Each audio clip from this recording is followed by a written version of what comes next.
Hai semuanya, pembelajaran PPKN kelas 11 saat ini kita masih membahas sistem dan dinamika demokrasi Pancasila. Sistem dan dinamika demokrasi Pancasila dibagi dalam 3 pokok bahasan. Yang pertama adalah hakikat demokrasi yang telah disampaikan pada part pertama.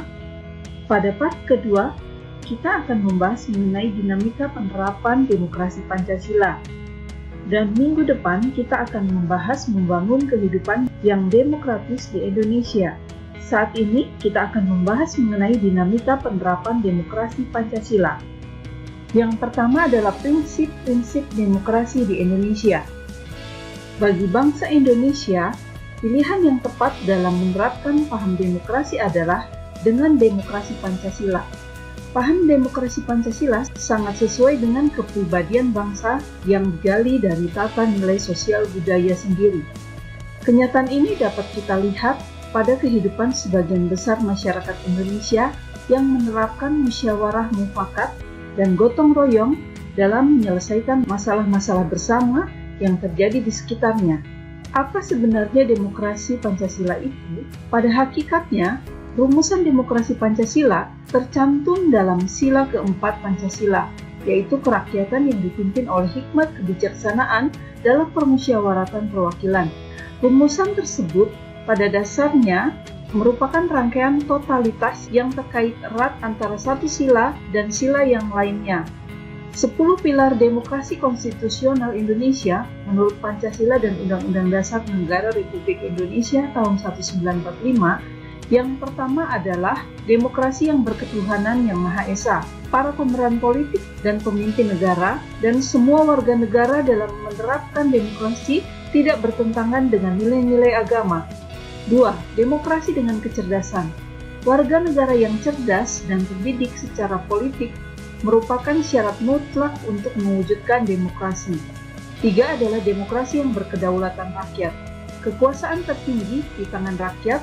Dalam batasan-batasan tertentu, kedaulatan rakyat itu dipercayakan kepada wakil-wakil rakyat di MPR dan DPRD. Yang keempat adalah demokrasi yang menerapkan konsep negara hukum. Hal ini mempunyai 4 makna penting atau legal security. Pertama, kekuasaan negara Republik Indonesia harus mengandung, melindungi, serta mengembangkan kebenaran hukum atau legal third. Kedua, kekuasaan negara memberikan keadilan hukum atau legal justice. Ketiga, kekuasaan negara menjamin kepastian hukum atau legal security. Keempat, kekuasaan negara mengembangkan manfaat kepentingan hukum atau legal interest, seperti kedamaian dan pembangunan. Kelima adalah demokrasi dengan pemisahan kekuasaan negara. Suatu negara yang demokratis harus ada pembagian kekuasaan. Hal ini untuk menghindari terjadinya pemusatan kekuasaan kepada satu orang dan memberikan kesempatan kepada lembaga lain untuk melakukan pengawasan dan meminta pertanggungjawaban jalannya pemerintahan. Keenam adalah demokrasi yang menjunjung hak asasi manusia.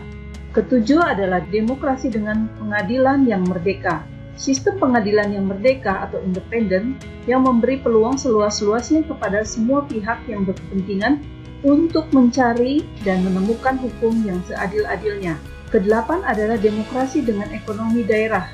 Sebagai wujud prinsip demokrasi kekuasaan negara, tidak dipusatkan pemerintah pusat saja, namun sebagian diserahkan kepada daerah menjadi urusan rumah tangga daerah itu sendiri. Kesembilan adalah demokrasi dengan kemakmuran. Perekonomian harus dijaga dari persaingan bebas tanpa batas melalui peraturan perundang-undangan. Kesepuluh adalah demokrasi yang berkeadilan sosial. Pelaksanaan demokrasi diarahkan untuk mewujudkan kesejahteraan bagi seluruh rakyat Indonesia. Apa sebenarnya yang menjadi karakter utama demokrasi Pancasila?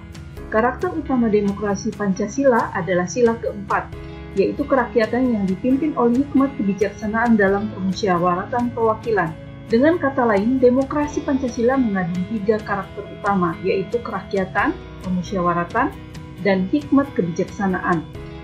Cita-cita kerakyatan merupakan bentuk penghormatan kepada rakyat Indonesia dengan memberi kesempatan kepada rakyat Indonesia untuk berperan atau terlibat dalam proses pengambilan keputusan yang dilakukan oleh pemerintah. Cita-cita permusyawaratan memancarkan keinginan untuk mewujudkan negara persatuan yang dapat mengatasi paham perseorangan atau golongan. Cita-cita hikmat kebijaksanaan merupakan keinginan bangsa Indonesia bahwa demokrasi yang diterapkan di Indonesia merupakan demokrasi yang didasarkan pada nilai-nilai ketuhanan, kemanusiaan, persatuan, permusyawaratan, dan keadilan. Demokrasi Pancasila mengandung beberapa nilai moral yang bersumber dari Pancasila, yaitu sebagai berikut. A. Persamaan bagi seluruh rakyat Indonesia. B. Keseimbangan antara hak dan kewajiban. C. Pelaksanaan kebebasan yang dipertanggungjawabkan secara moral kepada Tuhan Yang Maha Esa, diri sendiri, dan orang lain. D. Mewujudkan rasa keadilan sosial. E. Mengambil keputusan dengan musyawarah mufakat. F. Mengutamakan persatuan nasional dan kekeluargaan. G. Menjunjung tinggi tujuan dan cita-cita nasional.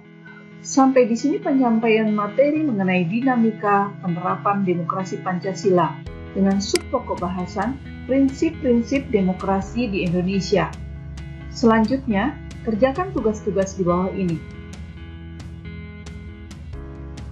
Sampai bertemu lagi pada materi berikutnya.